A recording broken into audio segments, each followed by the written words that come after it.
సరే, హక్కులు ఏంటంటే జాబ్ కార్డు పొందడం అనేది ఒక హక్కు, అవునా కదా? ఎన్ని సంవత్సరాలు ఉండాలి మరి జాబ్ కార్డు ఎలా పొందుతారు? 18 సంవత్సరాలు నిండి ఉన్న యువకులు జాబ్ కార్డు పొంది, జాబ్ కార్డు మరి ఎలా పొందుతాం? F1 అనే ఒక ఫార్మేట్ అనేది ఉంటుందండి. ఏంటది?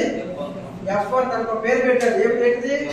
F1 అంటే ఏం లేదు, తెల్లగాయకంలోనైనా పర్వాలేదు, మీ మండలం, మీ జిల్లా, మీ గ్రామం పేరు రాసి నేను 18 సంవత్సరాలు నిండి ఉన్నాను, మాకు మహాత్మా గాంధీ జాతీయ గ్రామీణ ఉపాధి హామీ పథకంలో పనిచేసుకోవడానికి మీరు జాబ్ కార్డు కల్పించండి అని చెప్పేసి మీరు జాబ్ కార్డు కోసం F1 అనే ఫార్మాట్ ద్వారాగా పనిచేస్తున్నటువంటి ఏపీఓ గారికి దరఖాస్తు అనేది చేస్తారు.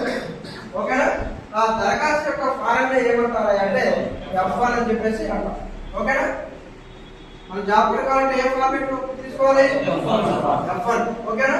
మీరు ఎవరైనా జాబ్ కార్డు లేవో ఇప్పుడైనా ఇది అయిపోయిన తర్వాత మీరు F1 అనే ఒక వైట్ పేపర్ మీద లేదంటే జిరాక్స్